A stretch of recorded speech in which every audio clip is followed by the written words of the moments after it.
Alright, hello everyone. Ang lecture natin ngayon tungkol sa Industrial Organizational Psychology. Shout out sa mga students ko dyan under this subject. Kung naging student kita, pwede kang mag-comment dyan.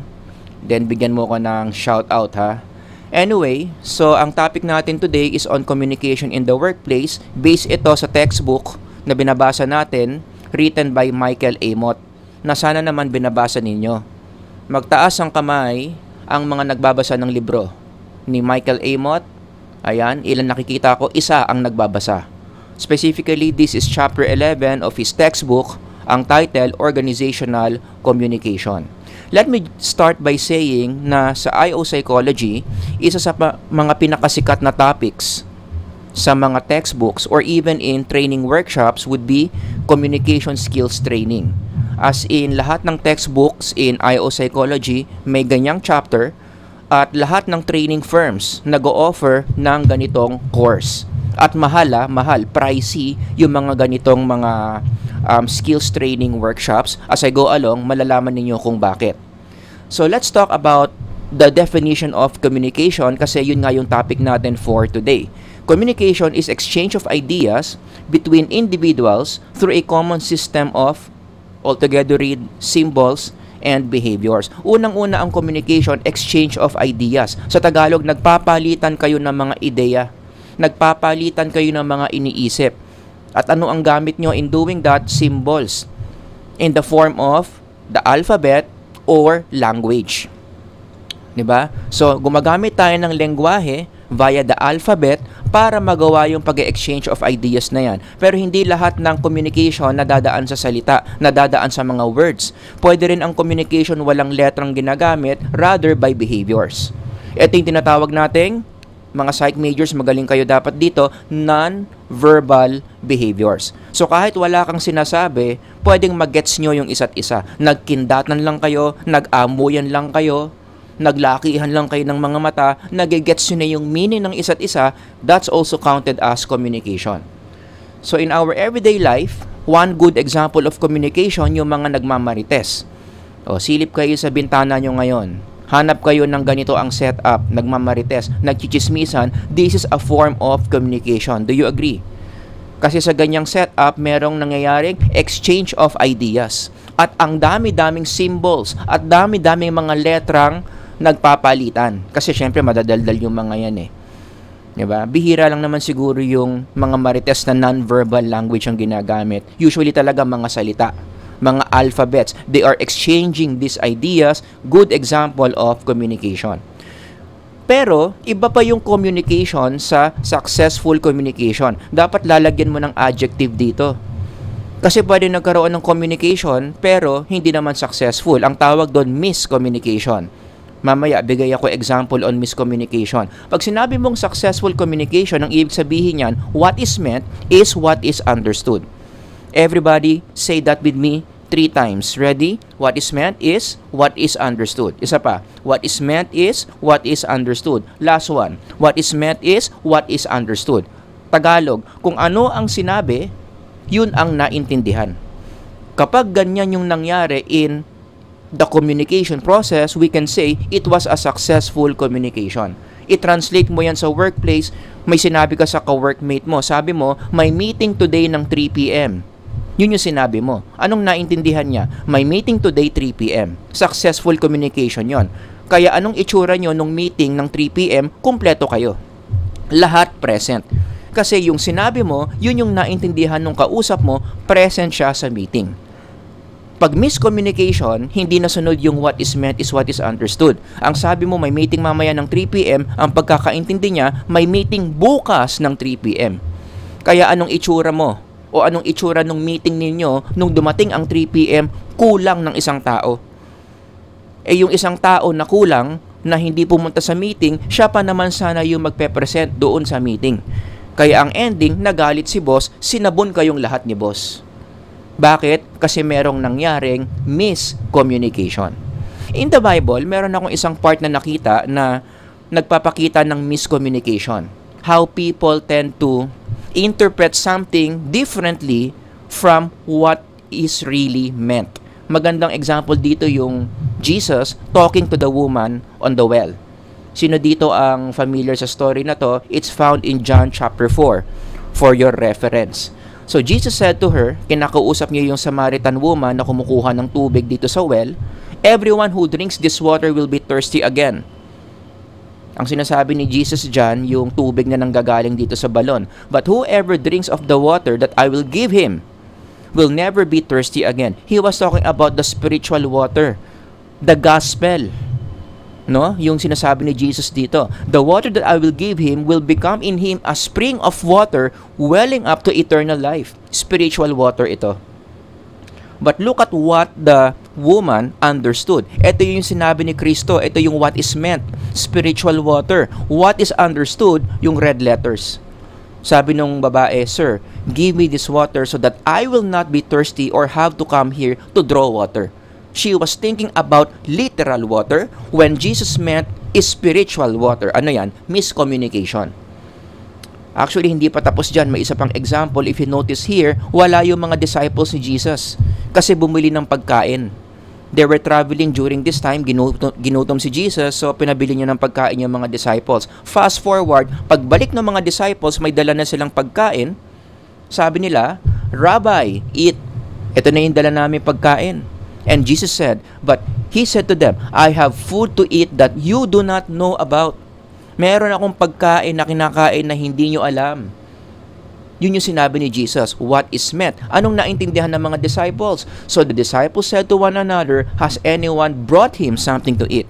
Ang sinasabi kasi ni Jesus dito is spiritual food, which is to do the will of His Father. Yun yung pagkain ni Kristo, sinabi rin niya yun sa Bible, no? Na kapag ginagawa niya yung kagustuhan ni Lord, para na rin siyang kumakain.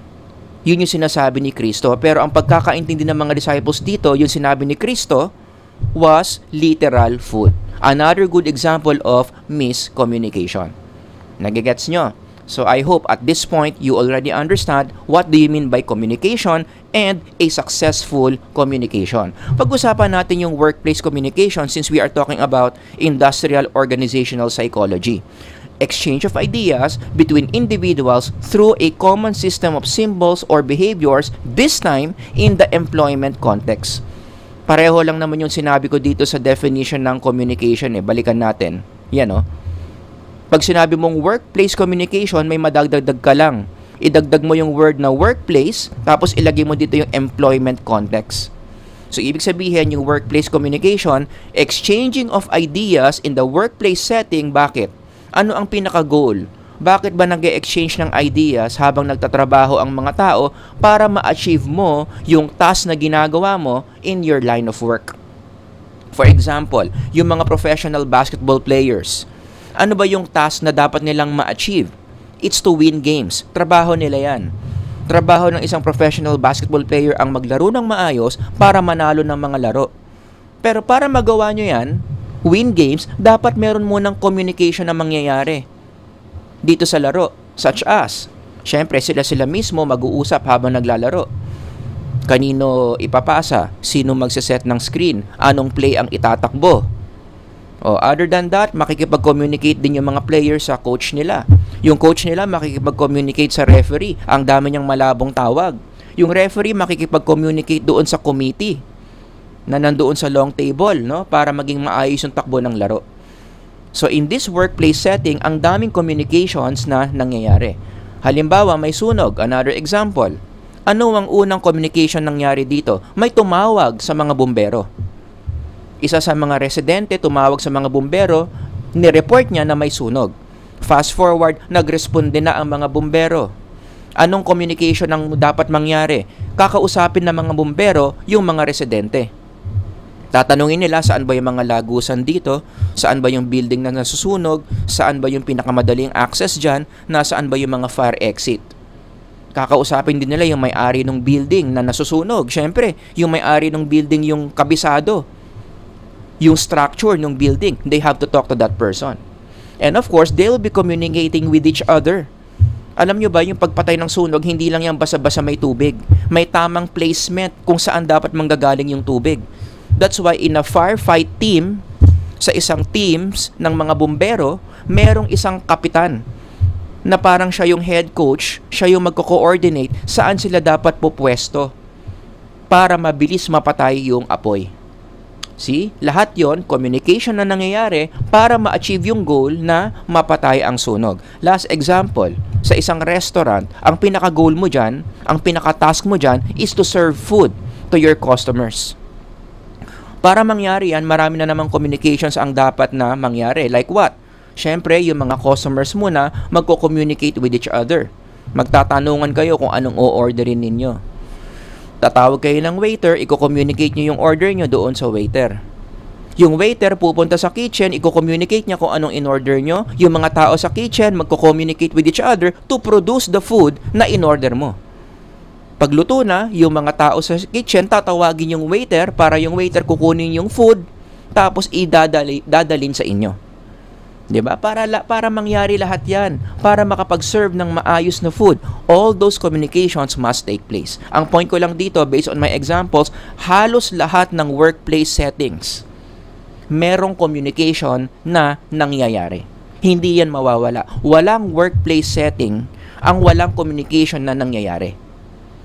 Does that make sense? And that explains why mataas ang demand ng mga ganyang training programs. Yan din yung reason kung bakit mahal yung mga ganyang training programs. Kasi in demand yan. Kahit sa ang workplace kang pumunta, kailangan yung mga empleyado mo marunong ng principles on how to communicate with each other well. Maliwanag. Let's talk about the importance of successful workplace communication. Bakit mahalaga na dapat, regardless of my examples here, maganda ang communication process? Number one, kasi pag maganda ang communication process, nagkakaroon ng clarity. Malinaw ang mga instructions. Everyone is functioning in the same page. That creates consistency. And consistency is important in any organization. Halimbawa sa restaurant, mahalaga ang consistency. Kung ang in-order ng customer Jolly Hotdog, dapat ang darating Jolly Hotdog. Kung ang in-order ng customer is peach mango pie, dapat ang darating peach mango pie. Kapag merong maling order na binigay, umorder ng Chicken Joy, ang dumating peach mango pie, ano nangyari? Nagkaroon ng miscommunication. Does that make sense? So, mas klaro ang mga proseso via communication, kinommunicate kasi na maayos sa mga empleyado, mas consistent ang performance ng isang organization. Another example, sa Lasal. Paborito ko yung vision mission ng De La Salle University. Ayan yung vision and mission.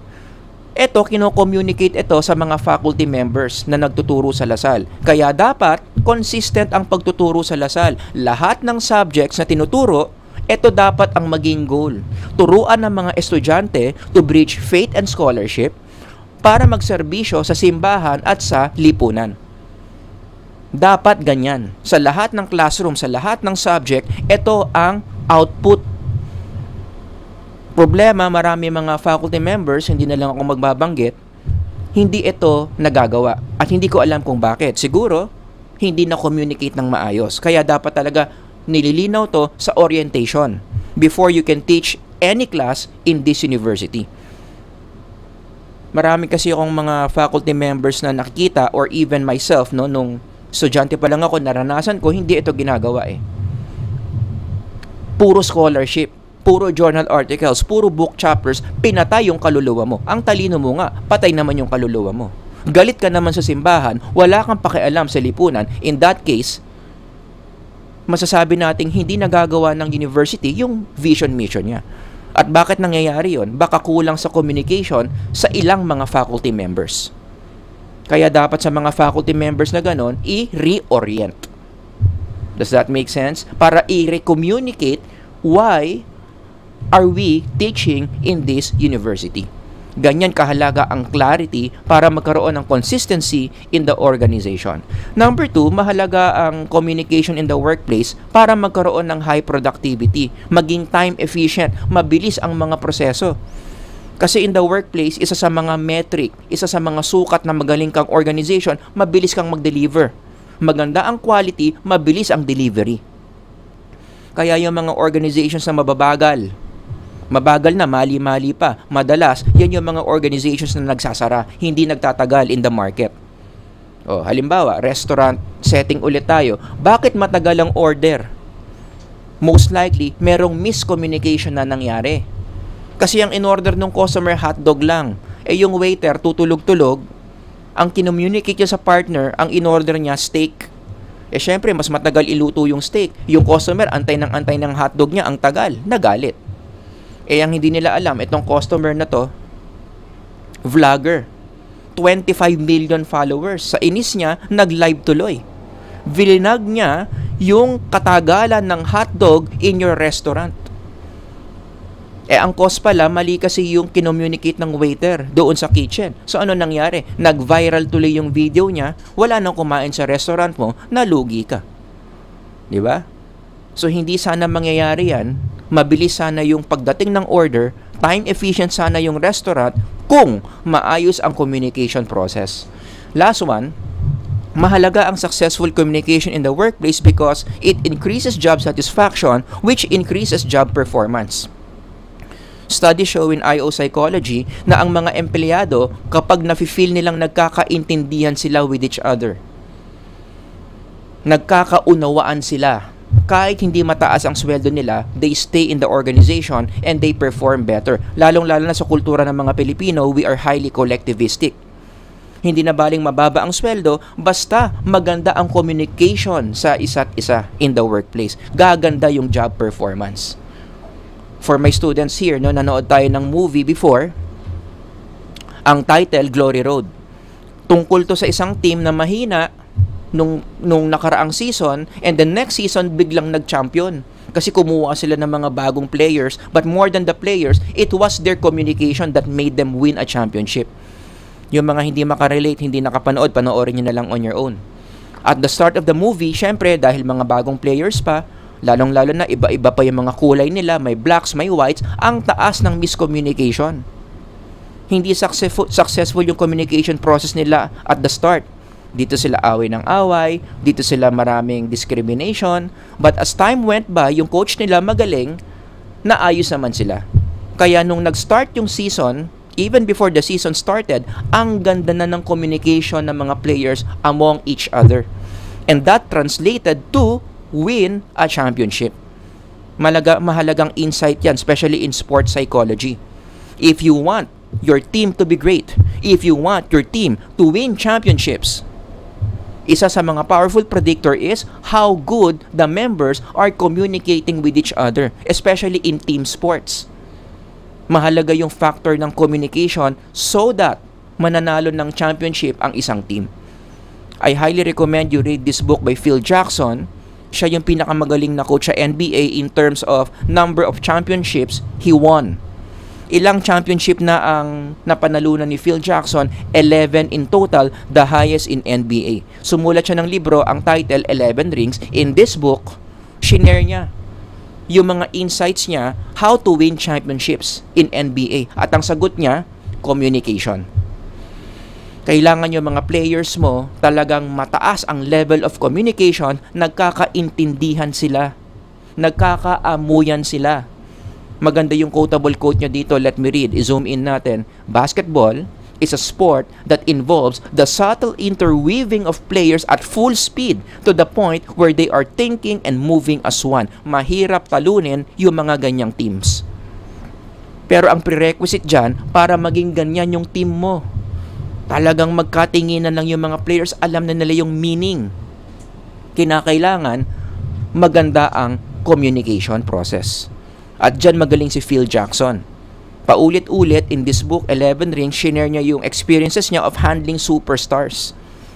Yan yung unang challenge when you handle a team na merong superstar or a megastar. Kasi yung mga players na ganyang caliber, most of them, they would not like to communicate with their teammates. Ang gusto nila, sila lang ang gagawa ng lahat. So yan yung unang kinokorek ni Phil Jackson when he has players like that. Iko-convince niya na you have to let go of your ego. You have to be open to what your teammates are saying so that your teammates will also be open to what you are saying. Hindi yung nagpapayabangan kayo sa isang team. Kasi kapag sa isang team lahat nagpapayabangan, yung communication process lahat sarado. Sarado yung doors ng communication links. Hindi nakikinig yung isa sa isa. Hindi nakikinig yung player sa coach. Hindi nakikinig yung coach sa players, so on and so forth. Humihina yung performance ng team. Nagigets nyo? So yan yung kahalagahan ng communication in the workplace. Yung kabaliktaran naman, ano naman yung cost? Ano yung pwedeng resulta ng miscommunication? Unang-una, according to the picture, pera. Malakas magpawala ng pera ang miscommunication. It can cost the organization.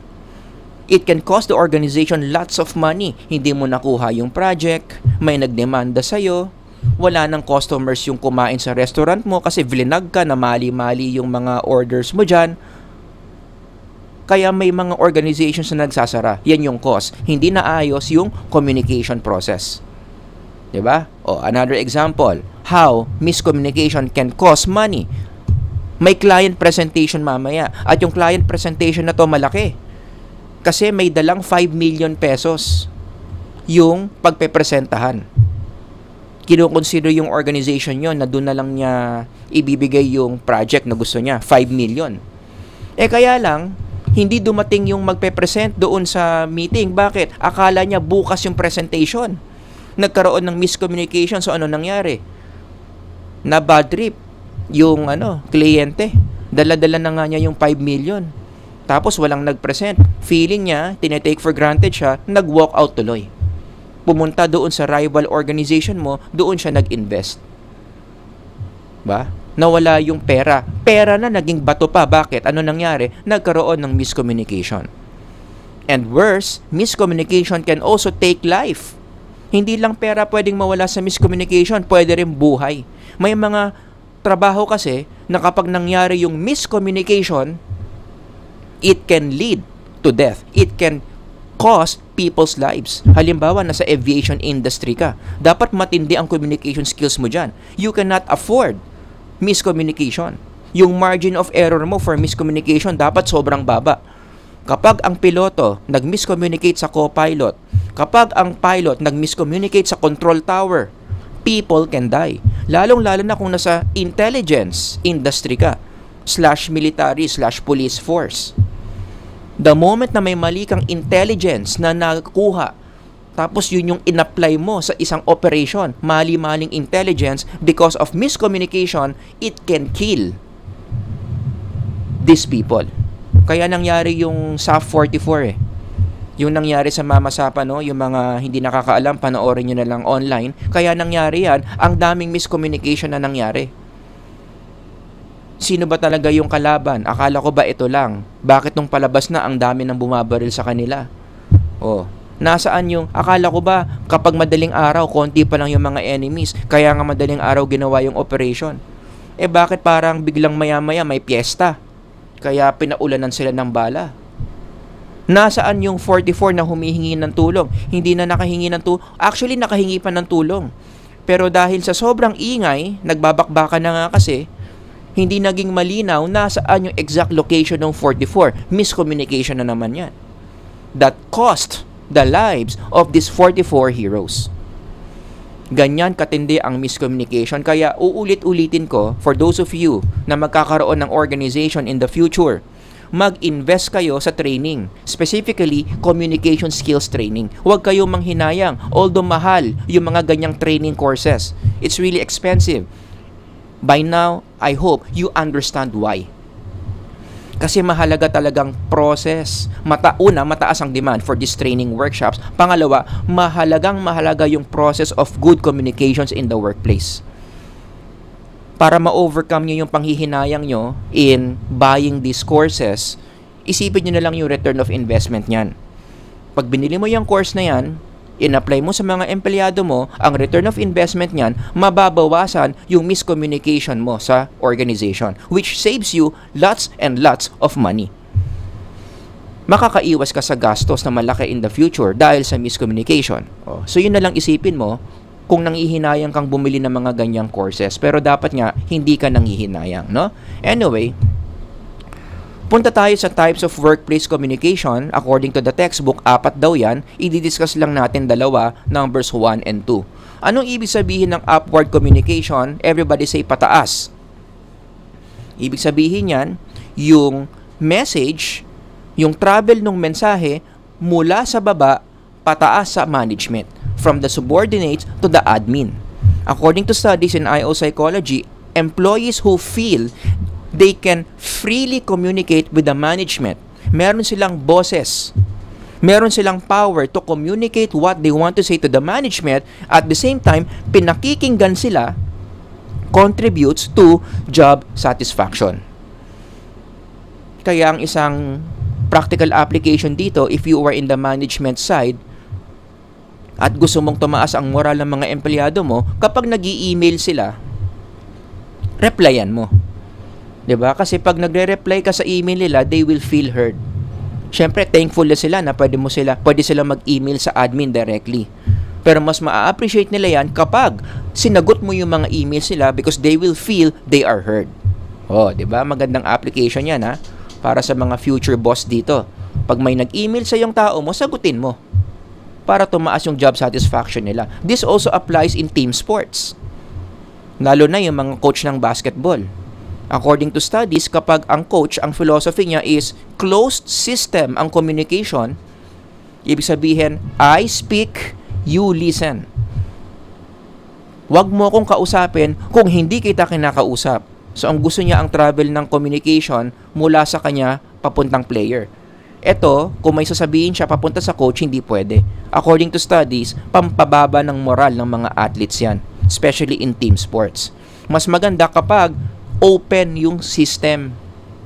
Yung coach pwede magsabi sa player, more importantly, players can say their ideas, can share their feelings to the coach.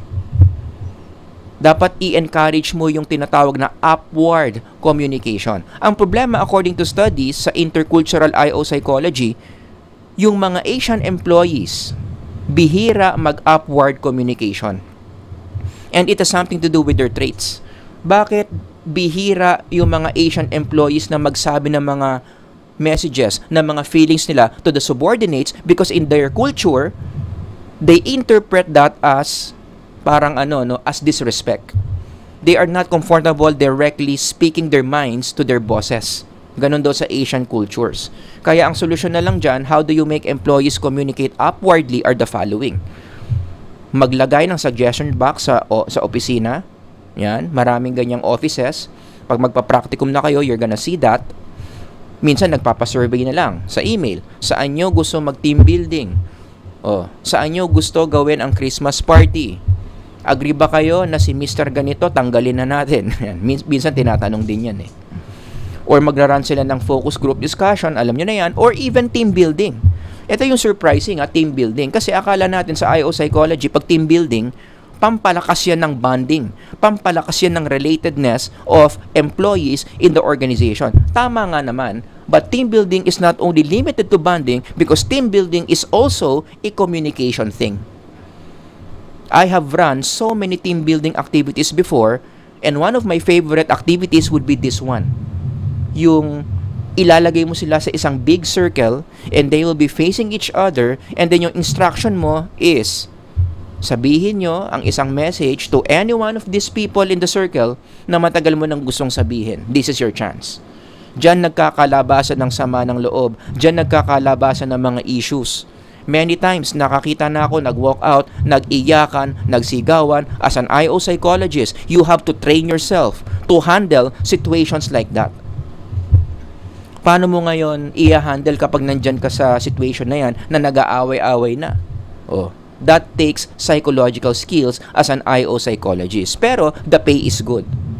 Mahal yung mga ganyang mag-run ka ng ganyang activities kasi ginagamit mo yung professional competence mo as a mental health expert. You got that? Now, one communication challenge in large organizations is yung tinatawag nating serial communication. Common ito sa mga malalaking organizations wherein kapag nag-send ka ng message sa isang higher up, supervisor, or owner of the company, or president of the company, although pwede ka namang mag-send ng message, hindi siya guarantee na yung taong yon, yung presidente, mababasa niya yung message mo. Kasi sa isang serial communication system, merong yang chain, meron yang links. Halimbawa, ito, yung mga tao dito may sinabi dito sa presidente, hindi naman pag nag-send sila, babasahin ng presidente. Merong muna mga secretaries yan na mag-i-screen if the message is worth the time of this person. If the answer is yes, send to this person. If the answer is no, delete. Does that make sense? Yan naman yung advantage kapag startup yung company. Maliit pa lang, nagsisimula pa lang. Walang masyadong ganyang mga hierarchies kasi kayo-kayo pa lang eh. Kaya mas madaling mag-communicate dito. Dito kung gusto mong taasan yung sweldo mo, mag-send ka ng message doon sa presidente, matagal niyang mababasa yan or baka hindi pa nga niya mabasa yan. Pero dito sa startup, face-to-face pwede mong sabihin sa boss mo, ikaw, taasan mo sweldo ko. Bakit? Kasabay mo siya mag-lunch lagi eh. Diba? Kasi nga startup company pa lang kayo. Mas mabilis ang communication process dito. Basta ang rule, mas marami ng member sa isang organization, mas mahirap ang communication process. Is that clear? Now let's go to number 2, downward communication from the word pababa. Everybody say pababa. In this type of communication, the travel of the message is from the higher ups, the admin, to the subordinates. And this is the more frequent type of communication. Siyempre, mas madalas yung message pumunta sa pababa ng mga empleyado kumpara sa mga empleyado kausap yung mga admin. 'Di ba? Siyempre, dito na kasama yung instructions, yung mga utos na binibigay ng admin sa empleyado under yan ng downward communication. Kaya ka nga kaya ka nga binabayaran para utusan. Binabayaran para utusan. Yun. So, pag inuutusan ka na ng admin to do certain things, anong tawag doon? Downward communication. For example, sa sales, ano ba yung mga utos dyan? Galingan nyo magbenta. This week, ang quota natin, 55,000 na. Sabi ni boss, kapag hindi kayo umabot ng quota ninyo ng 55,000 this week, huwag na kayong pumasok next week. Oh, 'di ba? Downward communication 'yon. Sa police force, yung pulisya, no, ng Pilipinas, 'yan. Madalas din ang downward communication diyan. Do you still remember those times na ang mga pulis natin buhay na buhay nung gabi? At habang natutulog ka, marami kang naririnig na putukan. Tanong, bakit nila ginagawa yung ganyang trabaho? Why are they performing that operation? May nag-utos kasi. May downward communication na nangyari from the president papunta sa police force. Fast forward, just this week, no? Nangyari yan. Dumami ang pulis sa airport, may inaantay na tao. Tingin nyo, bakit ang mga pulis na yan nasa airport?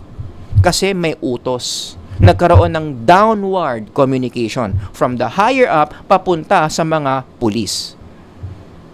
Alam naman natin kung sino nag-utos niyan. Ito, syempre, alam natin sino nag-utos niyan. The president himself naman, during this time, inamin naman niya na siya naman talaga nag-utos. Dito, may nag-utos din na presidente dyan. Tapos, nung nahuli na, napusasan na, ang next na utos is dalhin sa eroplano, may utos na naman na nangyari. Kaya nangyari to. Hindi siya mapupunta sa loob ng eroplano kung walang nag-utos dyan. Diba? Ang tanong, sino nag-utos? Panoorin nyo na lang yung press con. Marami naman yan sa YouTube or even in Facebook. Alright? Now, still under downward communication, hindi lang naman puro utos yung pwede mong i-downward communicate. Pwede ka rin mag-communicate ng personal greetings. And according to studies in IO psychology, this is a powerful way to increase job satisfaction. Pinapataas mo yung moral ng mga empleyado mo kung hindi ka lang puro utos. Meron ka ring mga messages as the admin, kung ikaw yung owner ng organization, no? May mga pwede kang message na kapag pinadala mo sa empleyado mo, tumataas yung moral nila, such as, magpakatao ka naman. Batiin mo naman sila pag birthday nila. Batiin mo naman sila pag Pasko. Such as what the brother president did. Binati kaming lahat nung Pasko. Anong tawag dyan? Downward communication. It can send instructions. It can also increase employee moral. Other ways, kung paano pang magpa-downward communication, syempre, email. 'Di ba? Kaya pag bubuksan mo yung email mo, puro utos yan. Kaya maraming tao ay nagbubukas ng email kasi nandoon yung mga utos na susundin nila. Okay? Kasama na ako doon, no? Kaya minsan ayoko nagbabasa ng email. Anyway, next, face-to-face utos. Siyempre, come to my office. O, pagpasok mo ng office, 10 ang utos sa'yo. Yan. Minsan, nilalagay yan sa bulletin board, nakalagay ang mga utos sa employee manual, or ang HR department yung nag-a-announce ng utos galing sa admin. That's why for those of you who plan to enter the HR department, ng isang implication nito is, dapat maganda ang communication skills ninyo. Kasi as an HR staff, yan yung isa sa mga task ninyo eh. Kayo yung tagadala, tagahatid ng message sa mga empleyado galing sa admin.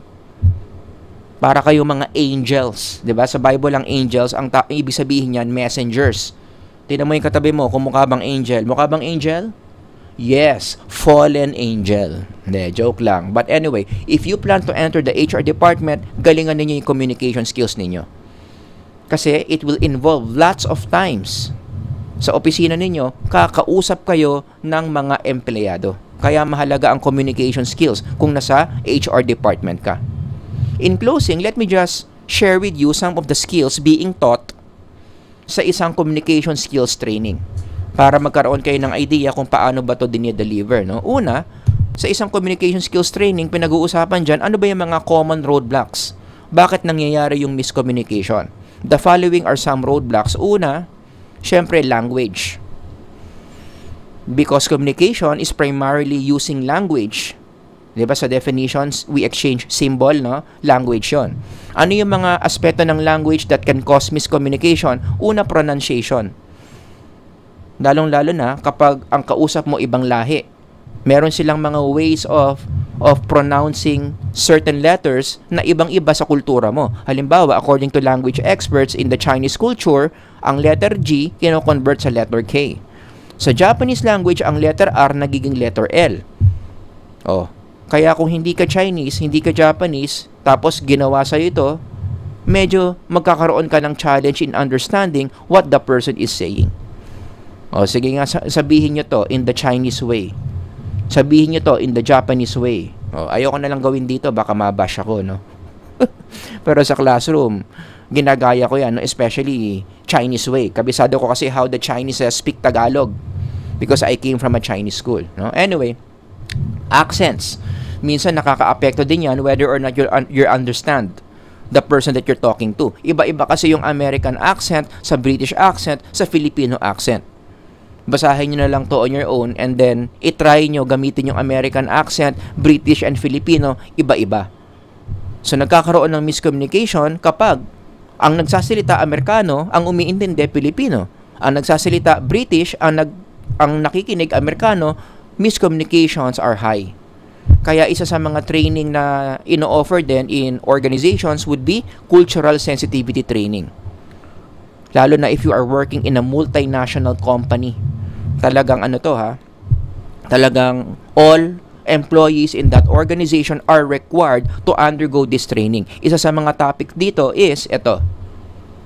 Tinuturuan yung mga uma-attend na ng iba't ibang mga accents of the different nationalities working for that organization para nasasanay sila. Yan. So this is another good module to run for those of you who want to be a trainer in the future, cultural sensitivity. Another roadblock kung bakit nagkakaroon ng miscommunication is assumptions. Ibig sabihin ng assumptions, nagkakaroon ka ng sarili mong interpretation. Hindi mo sure kung ano yung kino-communicate nung isa, gagawa ka na lang ng sarili mong interpretation only to find out yung interpretation mo sa iniisip niya mali pala. O, kaya ang lesson dito, huwag kayong gagawa ng sarili nyong assumption. Let me give you one example. Sabi nung empleyado sa isip niya, hindi ko sure kung dito sa page na to pipirma ang signatory. Mahalaga yung dokumento na yan. Hindi pwedeng ipa-photocopy, hindi pwedeng ipa-reprint. Kaya dapat tama yung pwesto kung saan pipirma. Kaya lang nag-assume si employee sa utak niya. Sabi niya, mukhang mainit ulo ni boss. Hindi ko na lang siya tatanungin. Dito ko na lang siya papapirmahin. Nag-assume siya na mainit ang ulo ni boss. Nag-assume siya na tama yung iniisip niya na dito siya papirmahin sa place na yan ng cheque. Si boss, nag-assume din doon sa empleyado niya. Mukhang alam na niya saan pipirma ang signatory.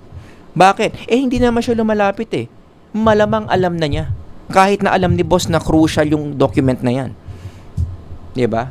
Ano nangyari in this example? Nagbasahan sila, nag-assume sila ng iniisip ng isa't isa, kaya ano ang ending? This empleyado, pinapirma niya yung tao, mali pala.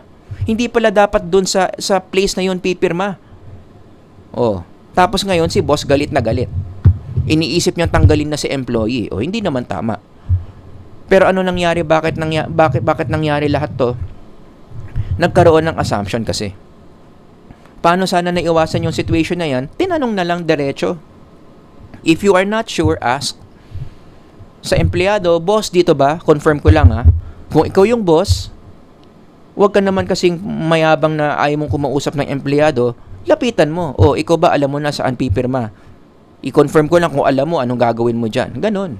Hindi yung pareho kayo nag-a-assume kung alam nila yung gagawin nila o hindi.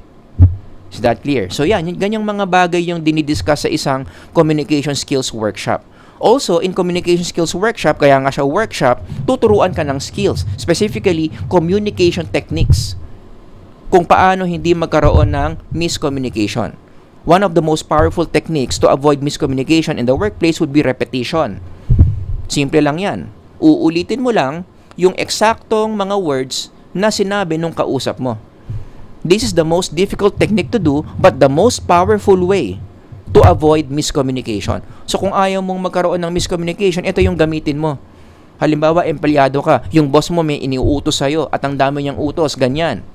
Basahin niyo na lang on your own. Bago ka umalis at sundin yung utos niya, anong gagawin mo? I-repeat mo muna sa kanya, ma'am, wait lang ha, bago kita sundin sa mga utos mo, uulitin ko lang kung tama ba yung pagkakaintindi ko sa mga iniuutos mo. Di ba magkakaroon ngayon ng confirmation kung naintindihan mo nga o hindi. Halimbawa, ito yung utos sa'yo. Tapos tanggalin ko yung utos, ulitin mo. Natatandaan mo ba? Sabihin mo word for word. Kanino mo papapirma? Anong department? Tapos mong magpapirma, anong gagawin mo? Anong order yung gusto ni boss? Ganon. Kaya rin dapat ang isang practical application pa dito, hindi ko to nasabi sa classroom. Kapag nagko-communicate ka sa mga boss mo in the workplace, lagi kang may dalang notebook na maliit at ballpen.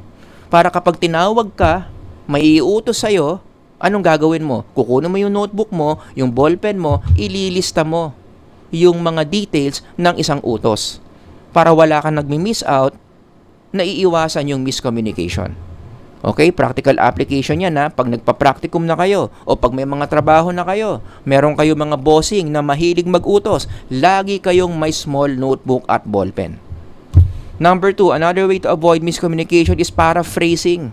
Saying in another way what the speaker has just said. Mas madali to. Kasi sa paraphrasing, hindi mo na kinakailangan ulitin word for word yung sinabi. You can just say the message in your own words. Halimbawa, ang sabi ng boss mo, inutusan ka kasi team leader ka. Sabihin mo sa team mo, okay naman ang monthly quota nila. Kaya lang, kulang sa skills sa paghahanap ng clients. Lalo na yung dalawa mong tao, yung Chester, tsaka yung Howard. Nako, parehong mahina yan. Sabihin mo, next month, pupunta sila sa head office para mag-undergo ng sales training. Tapos, pupunta ka na sa team mo. Siyempre, i-announce mo na yan, yung sinabi ni boss. Paparaphrase mo na lang. Diba? Something like this. Okay ang monthly quota natin, pero kulang sa skills si Chester at si Howard sa paghahanap ng client. Kaya next month, yung dalawang yan, magte-training sila sa head office. Diba? That's paraphrasing. And last one, another way to avoid miscommunication is summarizing.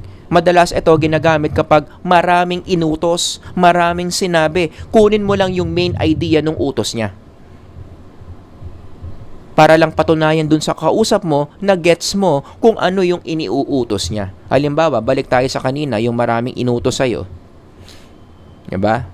So, paano mo yan isa-summarize? Huwag mo nang ulitin to word for word. Ano lang yung point ng utos niya? Ang point lang is, may isang cheque na 2 tao ang pipirma, ibabalik ko yan sa'yo, boss, mamaya, kasama na yung 20 size ng kape na pinapabili mo sa akin sa Starbucks. Diba? Yan yung summary nung inutos niya. Kaya lang, ang disadvantage lang ng summary, let me just share, sa sobrang summarize mo, meron kang mga key details na mahalaga pero hindi mo nasama sa summary mo. Diba? So, just to be safe, mag-repetition ka na lang. Anyway, another example. Ito yung sinabi nung boss mo. Pause the video if you need to. Hindi maganda ang naging sales performance last year. Kailangan mag-improve ng performance nyo this year. Mag-a-undergo kayo ng mga sales training, leadership training, at presentation skills this year. Expected na kapag nag-undergo kayo ng mga training na yan, gaganda ang performance nyo. Kung ikaw ang magsasummarize yan, i-communicate mo yan sa team mo, ano mangyayari? Ganyan. So, need namin mag-training para gumanda performance namin this year. Yun lang naman yung point ng boss mo dito. Pangit ang performance, pagandahin natin yan by attending trainings. Nagigets nyo? So, in summary, ang sinasabi ko dito, para ma-avoid yung miscommunication, dapat aayusin tong tatlong skills na to. Okay? The more you do repetition, paraphrasing, and summarizing, the less likely negative predictors ang mga ito ng miscommunication. So, kung ayaw yung may mangyaring miscommunication in the workplace, yung mga empleyado mong mag-undergo ng communication skills training, ito yung palalakasin. Ito yung ituturong mga skills sa kanila. Repetition, paraphrasing, and summarizing. More of this means less of that. Got that? So, yun lang, no? Yung maikli nating lecture on workplace communication. Lahat ng sinabi ko dito kasama sa exam para sa mga estudyante ko sa IO Psychology. If you have any questions, comments, reactions, ilagay nyo lang dyan sa baba. Sir Howard here. Until the next lecture, God bless everyone. Bye-bye.